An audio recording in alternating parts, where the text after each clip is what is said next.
दोस्तों स्टडी 91 के online platform में आप सभी का बहुत बहुत स्वागत है। दोस्तों आज आप सभी के समक्ष फिजिक्स यानी भौतिक विज्ञान में अपने अगले लेक्चर को लेकर हाजिर हूं। आज हमारा 470 नंबर का लेक्चर है। इस क्लास को 456 नंबर से पढ़ना हम लोगों ने शुरू किया था। इस तरह से देखा जाए तो आज हमारा भौतिक विज्ञान का ये हमारी 15वीं क्लास है। ठीक है, पिछली क्लास में शायद गलती से मैंने 19वीं बोल दिया था, मुझे याद आया कोई 451 नंबर से हम लोग कवर कर रहे थे, इसलिए शायद मैंने 19वीं बोल दिया था, तो उसे आप करेक्ट कर लीजिएगा। वो 14वीं क्लास थी और आज हमारी 15वीं क्लास है। आज की क्लास में गुरुत्वाकर्षण के बारे में विस्तार से चर्चा करेंगे, इससे संबंधित सवालों के बारे में देखा जाएगा। ठीक है, और ये लगभग गुरुत्वाकर्षण का आज हमारा दूसरा पार्ट है। आज की क्लास अगर आप देखते हैं तो पूरे 14,100 सवाल आपके तैयार हो जाएंगे। देखिए हर क्लास में ज़्यादा नहीं, मैं 30 सवाल आपको देता हूं, लेकिन वो 30 सवाल आपके परीक्षा के लिए बहुत ज़्यादा हेल्पफुल रहते हैं, परीक्षा में पूछे जाने वाले सवाल रहते हैं। ठीक है, स्क्रीन पर कई सारे सवाल दिख रहे होंगे, इन्हीं सभी सवालों का जवाब आज मैं आपको अपनी कक्षा में देने वाला हूं। ठीक है, चलिए स्टार्ट करते हैं। ध्यान देंगे, यदि आपको तनिक भी भरोसा हो मेरे ऊपर और आपको लग रहा हो कि नितिन सर अच्छा काम करते हैं, बढ़िया पढ़ाते हैं, अच्छा कंटेंट देते हैं, तो आप हमारे पेड कोर्स को जरूर ज्वाइन कीजिएगा। यही आपसे निवेदन है। अलग अलग विषय के लिए हमने पेड कोर्स बना के रखा है और आप मेरे यहाँ से जब पेड कोर्स पढ़ेंगे तो एक फायदा आपको मिलेगा कि भविष्य में वह विषय आपको दोबारा नहीं पढ़ना पड़ेगा। यानी इतनी विधिवत तैयारी हो जाएगी उस पर्टिकुलर विषय की कि दोबारा किसी भी परीक्षा के लिए, चाहे वो छोटा एग्जाम हो चाहे वो बड़ा एग्जाम हो, दोबारा उस विषय को तो पढ़ना नहीं पड़ेगा। ये मेरी गारंटी है आपको। ठीक है, चलिए सवाल स्टार्ट करते हैं पढ़ना। ध्यान देंगे, पहला सवाल है कि किसी वस्तु का गुरुत्व केंद्र, ठीक है, गुरुत्व केंद्र जो दोस्तों ये किस पर निर्भर करता है, तो कई चीजों पर निर्भर करता है। उस वस्तु का आकार कैसा है, समझिएगा बात को। ठीक है, वस्तु के आकार पर निर्भर करता है, वस्तु के आकार पर निर्भर करता है, वस्तु के भार पर निर्भर करता है। क्यों बताइए? वस्तु के, चाहे आप यहाँ भार कहिए चाहे आप यहाँ पे द्रव्यमान कहिए, ठीक है, भार या द्रव्यमान पर निर्भर करता है। वह वस्तु किस जगह पर रखी गई है या फिर उसके द्रव्यमान, क्या यहाँ कह सकते हैं भार और द्रव्यमान के वितरण क्षेत्र पर। ठीक है, किस पर? वस्तु के द्रव्यमान के वितरण क्षेत्र पर निर्भर करता है। वह वस्तु वितरण क्षेत्र पर, ठीक है, वह वस्तु कहाँ रखा गया है और वहां पर गुरुत्वाकर्षण कितना है, यानी गुरुत्वाकर्षण क्षेत्र पर निर्भर करता है। तो कई चीजों पर निर्भर करता है। ठीक है, तो इस तरह से देखिएगा परीक्षा में क्या ऑप्शन दिया है वही जवाब आप दीजिएगा। ठीक है, गुरुत्वाकर्षण क्षेत्र पर भी यह निर्भर करता है। क्या याद रखिएगा, गुरुत्व केंद्र के बारे में आपसे पूछ रहा है। ठीक है, चलिए और आगे बढ़ते हैं। अगला सवाल दे रहा है आर्किमिडीज का सिद्धांत क्या है। ठीक है, आर्किमिडीज का सिद्धांत क्या दोस्तों? आर्किमिडीज ने कहा था कि यदि किसी तरल में किसी ठोस वस्तु को डुबोया जाए तो अपने द्रव्यमान के बराबर दोस्तों वस्तु को द्रव्यमान के बराबर जल को क्या कर देती है, उस द्रव्य को विस्थापित कर देती है। यही आर्किमिडीज का सिद्धांत था। ठीक है, तो क्या था दोस्तों, इसको हम लोग जो अभी मैंने आपको बताया इसी को अपनी भाषा में हम लोग नोट डाउन करते हैं या फिर इसी को और थोड़ा वैज्ञानिक तरीके से पढ़ते हैं। लिखेगा वस्तु के भार में आभासी कमी, वस्तु के भार में आभासी कमी। आभासी मतलब जो आपको प्रतीत होता है, जो आपको आभास होता है। वस्तु के भार में आभासी कमी, वस्तु द्वारा हटाए गए द्रव्य, वस्तु द्वारा हटाए गए द्रव्य के बराबर होती है। द्रव्य के बराबर होती है। यही कारण है कि जब कभी आप किसी बर्फ के टुकड़े को पानी में डालते हैं तो बर्फ का टुकड़ा पिघलने के बाद भी पानी के स्तर में या आयतन में कोई परिवर्तन नहीं देखने को मिलता है। क्यों? क्योंकि उसी भार के बराबर वो पानी को पहले ही विस्थापित कर चुका होता है। यही कारण होता है। ठीक है, तो आर्किमिडीज का सिद्धांत है, इसको आप याद रखेंगे। ठीक है, अगला सवाल कह रहा कुएं से पानी की बाल्टी को ऊपर खींचने पर क्या महसूस होता है? याद रखिए, जब तक कुएं के जल के भीतर, कुएं के जल के भीतर, ठीक है, एक सेकेंड, कुएं के जल के भीतर अगर बाल्टी रहती है, ठीक है, जल के दो कंडीशन है, या तो भीतर वाली कंडीशन है या तो बाहर वाली कंडीशन है। ठीक है, यदि जल के भीतर बाल्टी रहती है तो बाल्टी हल्की महसूस होती है। जब तक भीतर रहेगी क्या होगी, बाल्टी हल्की महसूस होती है, लेकिन जैसे बाहर आती है बाल्टी भारी महसूस होती है। ठीक है, बाल्टी क्या है, भारी महसूस होती है। ये कारण है। ठीक है, क्यों ऐसा होता है? जब तक जल के अंदर रहती है तब तक उस पर उत्प्लावन बल लगता है। क्या लगता है? उत्प्लावन बल काम करता है, जिसकी वजह से बाल्टी हल्की महसूस होती है। जब वो बाहर निकलता है तब बाल्टी पर दोस्तों गुरुत्वाकर्षण बल काम करना शुरू कर देता है और गुरुत्वाकर्षण उस बाल्टी को नीचे की तरफ खींचता है, जिसकी वजह से ये बाल्टी भारी लगने लगती है। समझिएगा, कोई कुआं है या कोई तालाब, उसमें आपने बाल्टी फेंक दिया, ठीक है, बाल्टी जब तक पानी में रहता है उसको खींचना बड़ा आसान रहता है, लेकिन जैसे ही पानी से बाहर बाल्टी आती है अब उस पर बल अधिक लगाना पड़ता है पहले के अपेक्षा, ठीक है। ये आपसे पूछ रहा है कि क्यों ऐसा होता है, तो जब तक अंदर रहता है तब तक उत्प्लावन बल लगता है, आर्किमिडीज वाला सिद्धांत यहाँ फॉलो होता है, ठीक है। तो याद रखेंगे इस वजह से वहाँ हल्का महसूस होता है, लेकिन जैसे ही वो बाल्टी अब जल से बाहर निकल आती है अब उस पर गुरुत्वाकर्षण बल काम करना शुरू कर देता है, इस वजह से बाल्टी हमें क्या लगती है, भारी लगने लगती है। मैंने आपको दोनों ही कंडीशन बता दिया। करा प्रेशर कुकर के अंदर का ताप जो है दोस्तों ये किस पर निर्भर करता है, ठीक है। प्रेशर कुकर कोई है, उस प्रेशर कुकर के अंदर का जो टेम्परेचर है ये किस चीज पर दोस्तों निर्भर करता है, तो याद रखेगा ये हमेशा जब प्रेशर कुकर की बात हो रही तो प्रेशर कुकर हमेशा दबाव पर निर्भर करता है, ठीक है। प्रेशर कुकर हमेशा किस पर निर्भर करता है दोस्तों, तो याद रखेगा दबाव पर। किस पर, दबाव पर, ठीक है, दबाव पर निर्भर करता है, ठीक है। प्रेशर कुकर हमेशा किस पर निर्भर करता है, दबाव पर। और याद रखेगा दबाव बढ़ने के साथ साथ पानी का क्वथनांक बढ़ जाता है, ठीक है। क्या होता है दोस्तों, दबाव बढ़ने के साथ साथ दबाव बढ़ने के साथ साथ ठीक है, साथ साथ पानी का क्वथनांक भी बढ़ जाता है, ठीक है। इसलिए दोस्तों अन्य के अपेक्षा प्रेशर कुकर में खाना जल्दी बन के तैयार हो जाता है। क्वथनांक मतलब क्या है, याद रखेगा वह बिंदु जिस पर पानी उबलता है, ठीक है, वह बिंदु जिस पर पानी उबलता है उसे क्या कहते हैं, उसे क्वथनांक कहा जाता है, ठीक है। तो याद रखेगा प्रेशर कुकर के अंदर दोस्तों तापमान जब बढ़ाते हैं तो क्योंकि चारों तरफ से प्रेशर बाहर रिलीज नहीं हो पाता, निकल नहीं पाता, एक काम करते हैं नीचे से कुकर को में आग लगा दीजिए और उसमें जो भी रखना रख लीजिए, लेकिन आप सीटी हटा दीजिए। तो सीटी हटा देंगे तो प्रेशर लीक होगा ना, प्रेशर लीक होगा तो क्या कभी भी क्वथनांक बढ़ पाएगा, जितना बढ़ना चाहिए उतना नहीं बढ़ पाएगा, ठीक है। क्यों, प्रेशर लीक हो रहा है। जब तक सीटी रहेगी उस पर तब तक प्रेशर लीक नहीं होता और तब तक ये कंडीशन आती है, ठीक है। तो प्रेशर कुकर जो है ये दबाव पर निर्भर करता है, इसे आप याद रखेंगे। अगला पॉइंट पढ़िए दोस्तों, कह रहा है कि प्रेशर, आगे देखिए सवाल दे रहा है कि हवाई जहाज से यात्रा करते समय पेन से स्याही क्यों निकल जाती है, ठीक है। तो याद रखेगा जैसे जैसे ऊंचाई बढ़ती है, जैसे ऊंचाई बढ़ती है वैसे ठीक है वायुदाब कम होता जाता है, ठीक है। वैसे क्या दोस्तों, वायुदाब जो है दोस्तों, वायुदाब कम होता जाता है जिसके कारण अत्यधिक ऊंचाई पर जाने के कारण पेन जो फाउंटेन पेन वगैरह होता है उसकी स्याही बाहर निकल जाती है।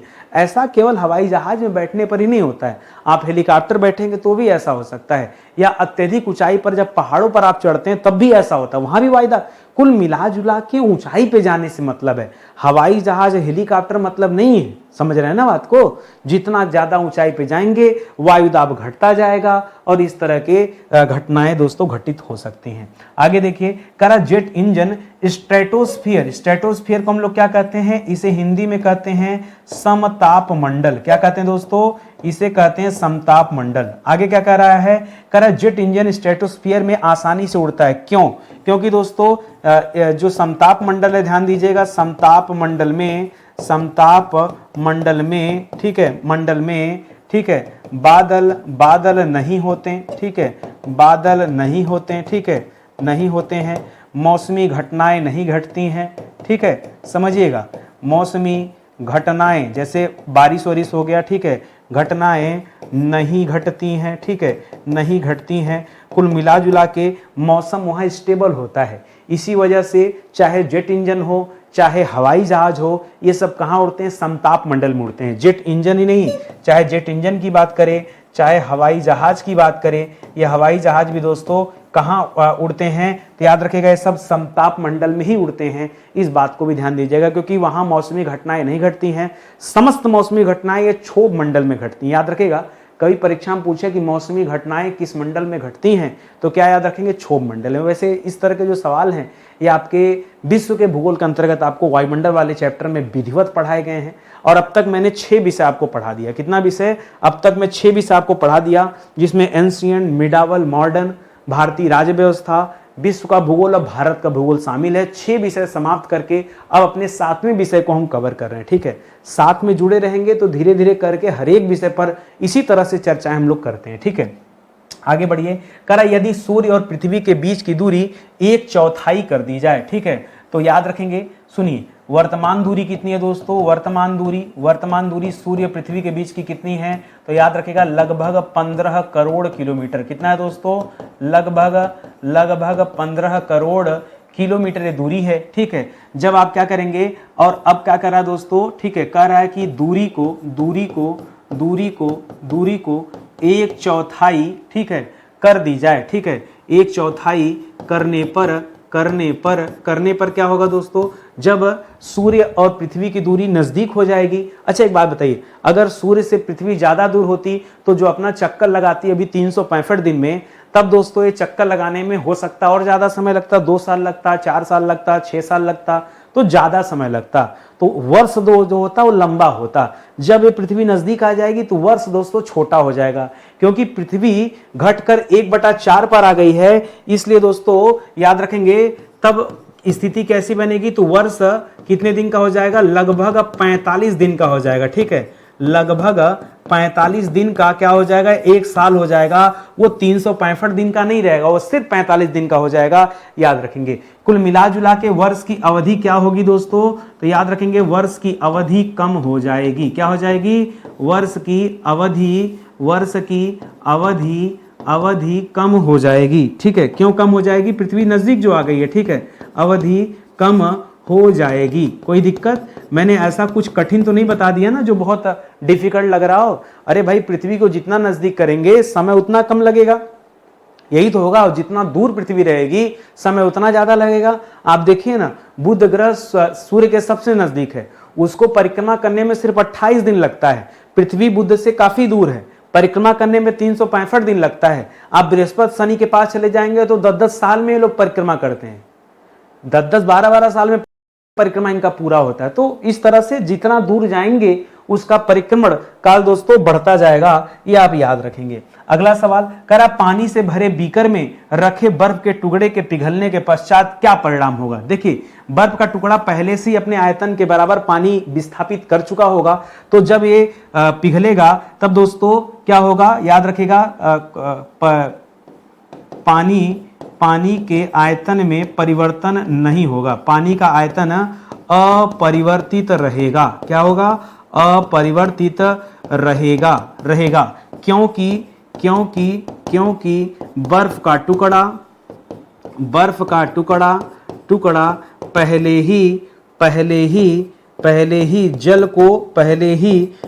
ही जल को विस्थापित कर चुका है। जल को विस्थापित कर चुका है।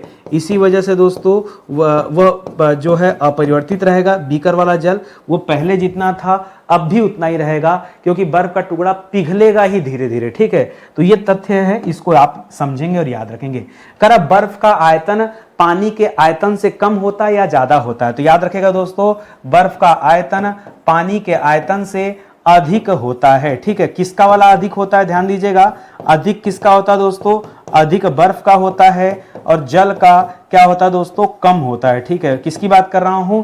ये आयतन की बात कर रहे हैं। ठीक है, तो याद रखेगा, बर्फ का आयतन पानी के आयतन से अधिक होता है, और पानी का आयतन ऑलरेडी दोस्तों कम होता है। तो ये कभी उलट फेर करके दोस्तों आपसे पूछ सकता है, सवाल उल्टा करके, कि बताइए जल का आयतन बर्फ के आयतन से अधिक होता है, कम होता है? तो जल का आयतन कम है, बर्फ का आयतन अधिक है। इस बात को अपने दिमाग में आप फिट करके रखिएगा, वरना एग्जाम टाइम में आप कंफ्यूज आते हैं कि कौन सा वाला अधिक था, कौन सा वाला कम था। इसको आपको सोचना है थोड़ा सा। करा जब बर्फ पिघलती है तो उसके आयतन पर क्या प्रभाव पड़ता है? अभी अभी मैंने बताया, 2 लाइन में बातें बताया कि हमेशा याद रखेगा, बर्फ की आयतन क्या होती दोस्तों? आयतन अधिक होती है, और जल का आयतन क्या होता है दोस्तों? कम होता है। ठीक है, जल का आयतन, ठीक है, जल का आयतन क्या होता है दोस्तों? ठीक है, जल का आयतन कम होता है। अब क्या बोल रहा है, कह रहा है जब बर्फ धीरे धीरे पिघलेगी तो उसके आयतन पर क्या प्रभाव पड़ेगा दोस्तों, तो याद रखेगा उसका आयतन कम हो जाएगा। ठीक है, तो याद रखेंगे बर्फ के पिघलने पर, बर्फ के पिघलने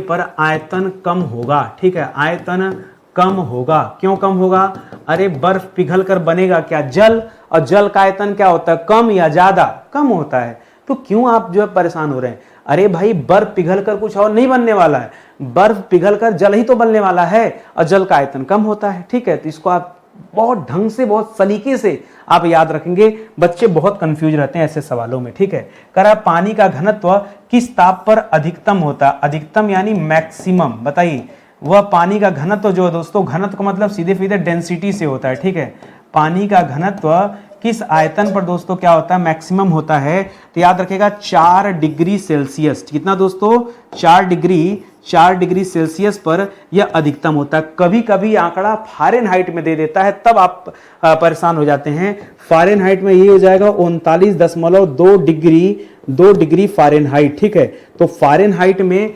39.2 डिग्री रहेगा और सेल्सियस में पूछेगा तो 4 डिग्री सेल्सियस आप याद रखेंगे। ये दोनों मायने रखता है अपने आप में। ठीक है, आंकड़ा दोनों इंपॉर्टेंट है, इसको आप याद रखेंगे।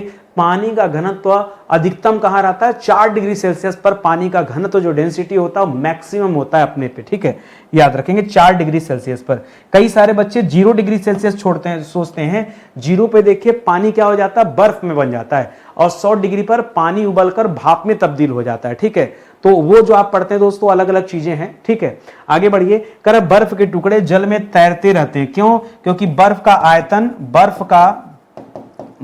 आयतन जल की अपेक्षा अधिक होता है। जल की अपेक्षा क्या होता है दोस्तों, अधिक होता है। इसी वजह से, ठीक है, अधिक होता है, इसी वजह से बर्फ के टुकड़े जल में डालने पर वो क्या होते हैं, तैरते रहते हैं। ठीक है, या आयतन के बारे में या घनत्व के संदर्भ में पूछते हो तो आप कहते हैं क्योंकि बर्फ के घनत्व जल के घनत्व से कम होता है। ठीक है, यही मामला अगर घनत्व का होता तो हम क्या बोलते हैं, तब हम कहते हैं बर्फ का घनत्व जल के घनत्व से कम होता है। दोनों बातें अपने आप में सही है, कम होता है, ये आप याद रखिएगा। जब आयतन पूछेगा तो मामला कुछ और होगा, जब घनत्व पूछेगा तो मामला इस तरह से होगा। दोनों मेथड आप याद रखिए। मुझे नहीं पता परीक्षा में ऑप्शन कैसा देगा, परीक्षा में आयतन को लेकर उत्तर बनाता है कि घनत्व को लेकर उत्तर बनाता है, इस बात को थोड़ा आप केयर करेंगे। ठीक है, मेरा काम है परीक्षा में सवाल कैसे आते हैं और आपको जवाब कैसे देना है, आप गलती कहां पर करते हैं ये उजागर करना मेरा काम है। मैं आपको समझाते चल रहा हूं, बाकी सब आपके ऊपर डिपेंड करता है कि आप कितना अच्छा से इन चीजों को याद रख पाते हैं। ठीक है, करा महासागरों में आइसबर्ग माने जानते हैं ना, आइसबर्ग, आपने वो मूवी देखा है ना टाइटैनिक। टाइटैनिक में क्या होता है दोस्तों, टाइटैनिक इतनी बड़ी जहाज रहती है और जाके टकरा जाती है एक आइसबर्ग से, उसी वजह से दोस्तों टाइटैनिक डूब गई। आइसबर्ग क्या होता है, महासागर, बड़े बड़े समुद्रों में दोस्तों बर्फ के बड़े बड़े पहाड़ होते हैं। ठीक है, तो उसी को आइसबर्ग कहते हैं। कह रहा है कि महासागरों में आइसबर्ग का कितना हिस्सा समुद्री सतह के ऊपर रहता है। ठीक है, देखिए यहां 2 तरह के सवाल बनते हैं। ठीक है, क्या क्या बनते हैं, 2 तरह के सवाल बनते हैं कि आइसबर्ग का कितना हिस्सा समुद्री सतह के ऊपर रहता है, समुद्री सतह के ऊपर कितना हिस्सा रहता है और समुद्री सतह के नीचे कितना हिस्सा रहता है। ठीक है, समुद्री सतह के नीचे, ठीक है, या जो हिस्सा समुद्र में रहता है, ठीक है, उसकी बात करें तो समुद्री सतह के ऊपर रहता सिर्फ 1/10। ठीक है, समुद्री सतह के नीचे रहता 9/10। ठीक है भाई, 1/10 ऊपर है तो 9/10 दोस्तों पानी के भीतर होगा। ठीक है, तो याद रखेगा ये वाला हिस्सा जो होता है ये पानी में डूबा रहता है, पानी में डूबा रहता है, जो दिखाई नहीं देता है। ठीक है, और ये वाला हिस्सा दोस्तों पानी के ऊपर रहता है, पानी के ऊपर रहता है। मैंने आपको दोनों चीजें समझा दिया। आप देखिएगा सवाल आपके परीक्षा में कैसा बना है। अभी के लिए जो सवाल बना है ये ऊपर वाले का पूछा है, तो ऊपर वाले का पूछा है तो जवाब क्या हो जाएगा, 1/10 आपका जवाब हो जाएगा। नीचे वाला पूछता तो 9/10 आप जवाब दे देते। ठीक है, आगे से आप अलर्ट रहिएगा। कह रहा जल को 0 से लेकर 4 डिग्री सेल्सियस तक गर्म करने पर क्या होगा। ठीक है, क्या करना है दोस्तों, गर्म करने पर। अच्छा, अगर देखिए जल को आप 0 से लेकर 4 डिग्री सेल्सियस के बीच में गर्म करते हैं, गर्म क्या है 0 डिग्री सेल्सियस पे गर्म होगा, ठंडा हो जाएगा, ठीक है, मतलब तो बर्फ बनने वाली कंडीशन। उसको 4 डिग्री सेल्सियस तक लाते हैं तो उसका आयतन घटता है। याद रखेंगे जल का दो चीजें हैं, ठीक है। अगर आयतन देखेंगे तो आयतन क्या होगा दोस्तों, आयतन घटता है, ठीक है, आयतन घटता है। और अगर आप घनत्व देखेंगे तो घनत्व क्या होता है दोस्तों, घनत्व बढ़ता है। पुनः आपको समझा रहा हूं, देख लीजिएगा एग्जाम में क्या दिया गया है। अगर 0 से 4 डिग्री सेल्सियस के बीच में गर्म करते हैं तो जल का आयतन घटेगा लेकिन घनत्व दोस्तों बढ़ेगा, ये दोनों याद रखेंगे। जबकि अन्य द्रव्य, अगर यहां जल को छोड़कर किसी अन्य द्रव्य की बात करते हैं, ठीक है, ध्यान दीजिए, जल को छोड़कर, ठीक है, जल को छोड़कर किसी अन्य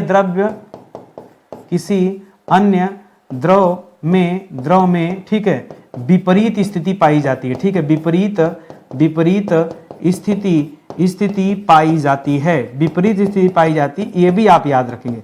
यानी अगर जल को छोड़कर किसी दूसरे चीज की बात की जाए तो वहां पे आयतन बढ़ेगा और घनत्व तो घटेगा, लेकिन द्रव के साथ ऐसा ही होता है। प्लीज इन सारी चीजों को एकदम मन से आप पढ़िए, समझिए और याद रखिए। अपने आप में डिफिकल्ट से डिफिकल्ट ये सब सवाल हैं, ठीक है, ये आप जान लीजिए। आगे बढ़ते हैं। करा जल का अधिकतम घनत्व तो केल्विन पैमाने पर दोस्तों कितना होता है, ठीक है, घनत्व की बात कर रहा है। घनत्व में भी दोस्तों मैक्सिमम की बात कर रहा है, मैक्सिमम डेंसिटी केल्विन पैमाने पर।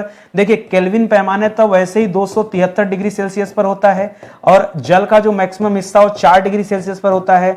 दोनों को जोड़ देंगे तो 277 डिग्री केल्विन हो जाए, 277 डिग्री। अच्छा केल्विन में देखिए पूछ रहा है, केल्विन पैमाने पर दोस्तों क्या होता है ये पूछ रहा दोस्तों, तो ये 277 के हो जाएगा, ठीक है।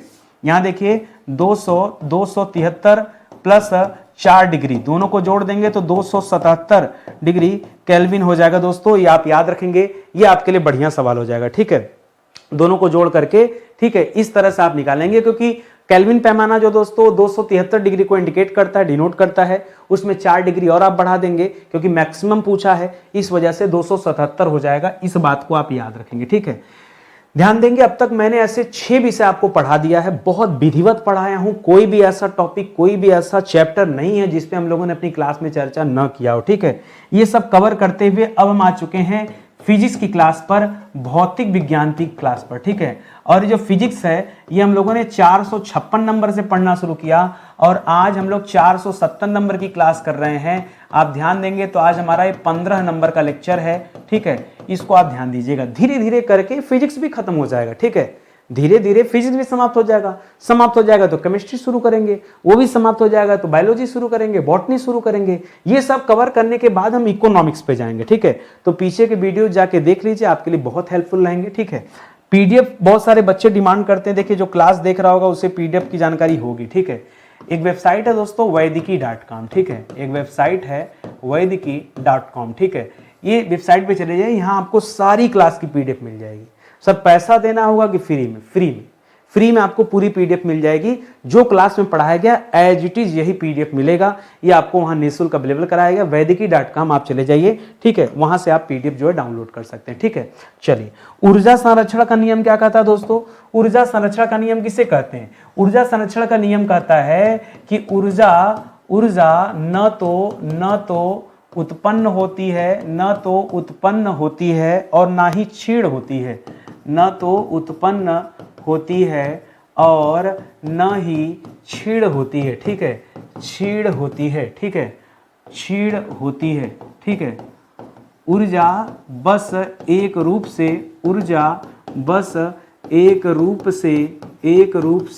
दूसरे रूप में परिवर्तित होती है, दूसरे रूप में परिवर्तित होती है, इसी को कहते हैं ऊर्जा संरक्षण, ठीक है। ऊर्जा संरक्षण यानी न तो ऊर्जा पैदा होती, ना ऊर्जा का ह्रास होता है, वो बस एक रूप से दूसरे रूप में बदल जाती है जो हमें ज्ञात नहीं होती, ठीक है। जैसे हवा चल रही है तो आप उसको बदल करके जो है उससे इलेक्ट्रिसिटी पैदा कर दे रहे हैं, ठीक है, पानी से पैदा कर देने, सब क्या है, ऊर्जा का रूप ही तो बदल रहा है, ठीक है। तो इस तरह से इन सब चीजों को याद रखेंगे। आगे बढ़िए, अगला सवाल दे रहा है कि संवेग और वेग के अनुपात से कौन सी भौतिक राशि प्राप्त होती है? ये बताइए, ठीक है। तो किसके किसके अनुपात से दोस्तों लिखा है, संवेग और वेग का यदि अनुपात कर लिया जाए तो हमें किसकी प्राप्ति होती है। तो संवेग में वेग का भाग देना, अनुपात इसी को कहेंगे। तो संवेग में वेग का जब भाग देंगे तो आएगा द्रव्यमान गुणे वेग, ठीक है। क्या हो जाएगा, संवेग में क्या हो जाएगा, द्रव्यमान गुणे वेग, और भाग भी हो जाएगा वेग से। वेग से वेग दोस्तों ये कट जाएंगे, बचेगा क्या, बचेगा सिर्फ मास यानी द्रव्यमान, ठीक है। तो आपका जवाब क्या होगा दोस्तों, किस भौतिक राशि की प्राप्ति होती है, याद रखेंगे द्रव्यमान की प्राप्ति होती है, ठीक है। तो इसको आप याद रखेंगे, बड़ा प्यारा सा सवाल है। आगे बढ़िए, करा सूक्ष्म कणों की चाल का अध्ययन दोस्तों, चालों का अध्ययन या चाल का अध्ययन किसके अंतर्गत किया जाता है, याद रखेंगे क्वांटम फिजिक्स, ठीक है। क्वांटम फिजिक्स जो है दोस्तों, क्वांटम भौतिकी जो है, क्वांटम भौतिकी, इसके अंतर्गत हम ऐसे ही सूक्ष्म कणों के चाल का अध्ययन करते हैं, ये आप याद रखेंगे, ठीक है। कई सारी मूवी भी इसी पे आ चुकी है, क्वांटमेनिया वगैरह देखिए, आपको समझ में आएगा, ठीक है। करा क्रीम का दूध से पृथक्करण ये किस सिद्धांत पर दोस्तों आधारित है, ठीक है। क्रीम का दूध से जब पृथक्करण होता है तो याद रखेगा, ठीक है, क्रीम जो होता है अपने केंद्र से दूर, अपने केंद्र से बाहर की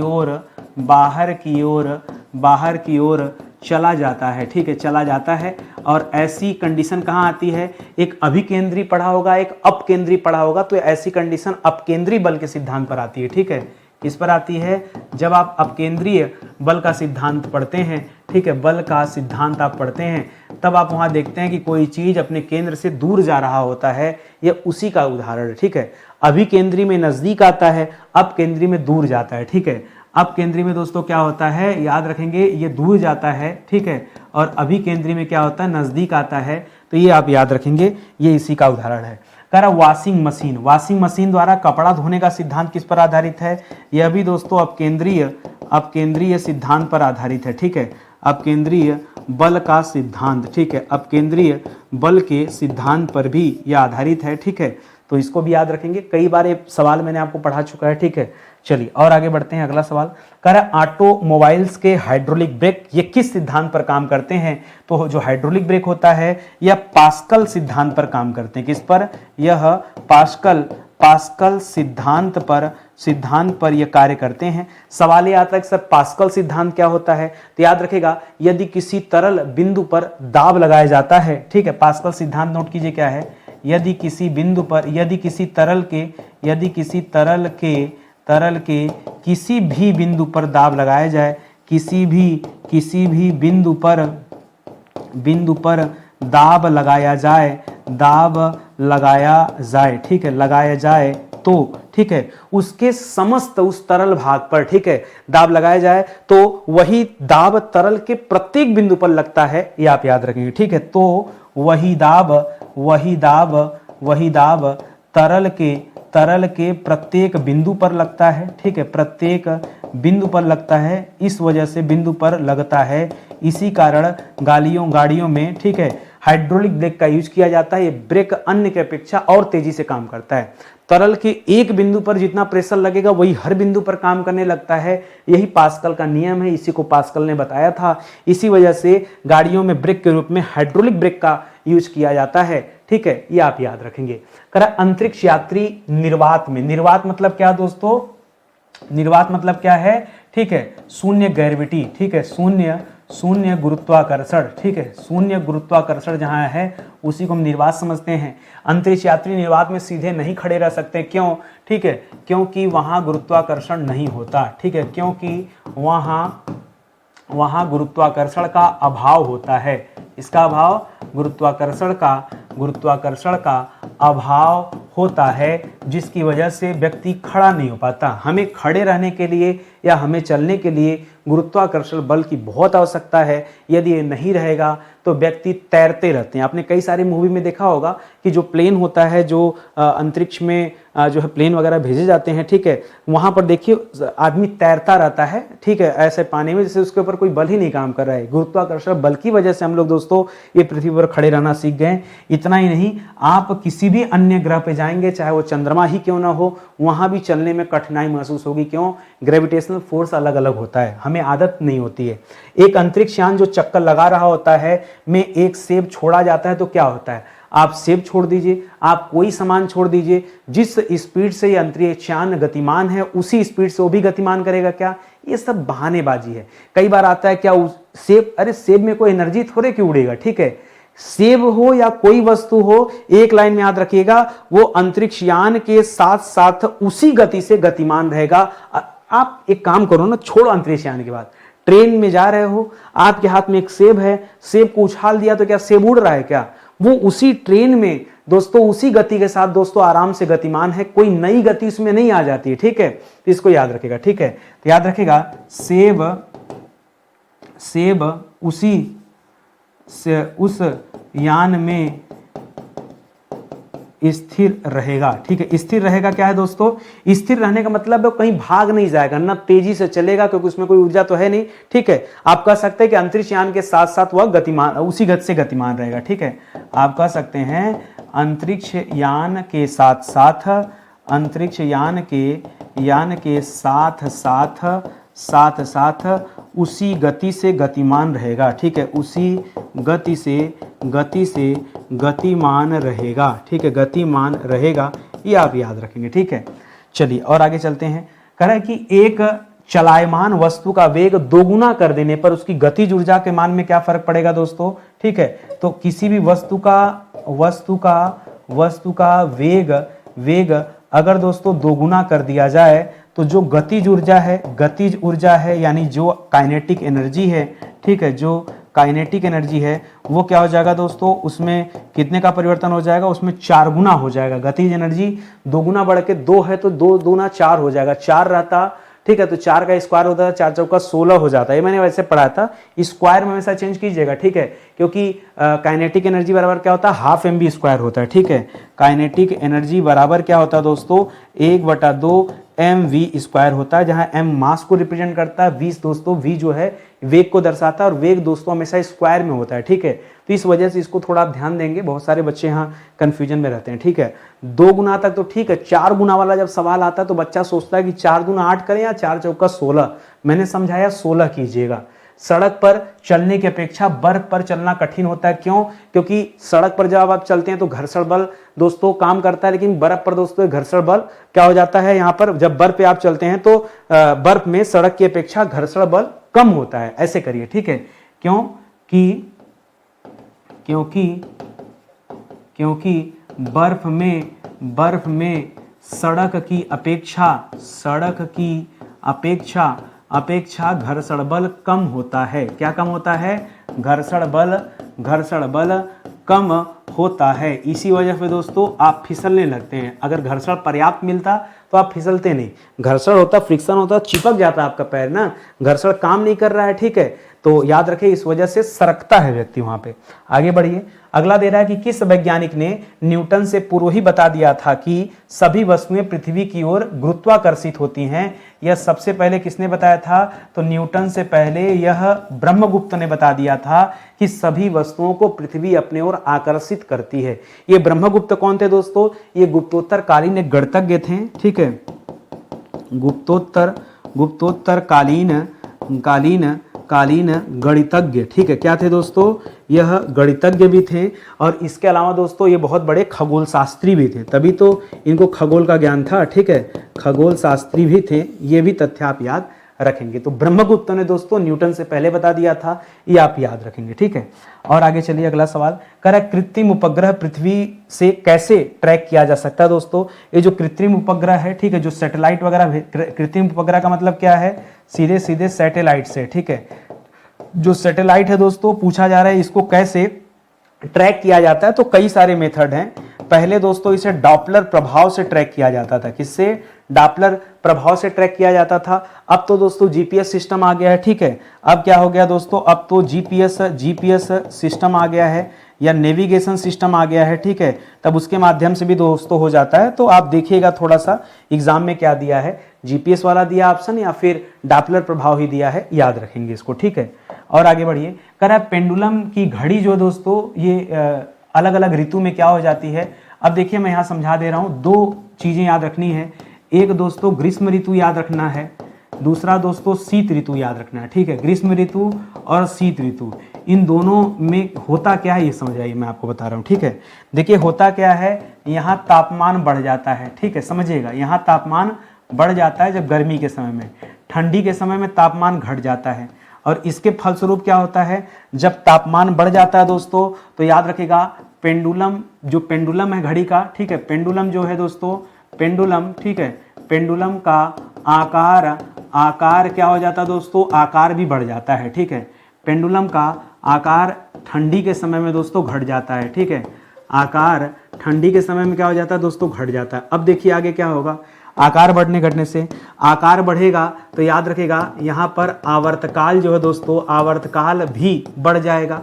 अगर आकार घटेगा तो आवर्तकाल भी दोस्तों क्या हो जाएगा, घट जाएगा, ठीक है। आवर्तकाल भी क्या हो जाएगा, घट जाएगा। अब इसके फलस्वरूप क्या होगा, गर्मी के समय में जो घड़ी होगी ये सुस्त हो जाएगी, ठीक है। अगर आवर्तकाल बढ़ गया तो याद रखिएगा घड़ी क्या हो जाएगी दोस्तों, घड़ी सुस्त हो जाएगी, ठीक है। याद रखेंगे घड़ी सुस्त हो जाएगी, ठीक है, सुस्त हो जाएगी, घड़ी सुस्त हो जाएगी, ठीक है।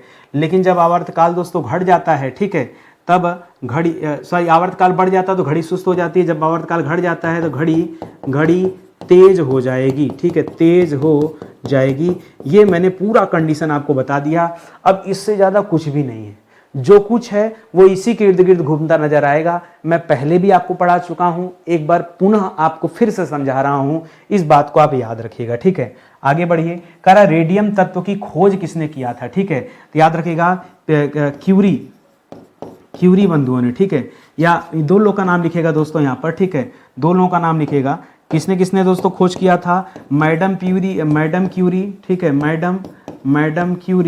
मैडम क्यूरी और दूसरा नाम लिखिएगा पियरे क्यूरी, ठीक है।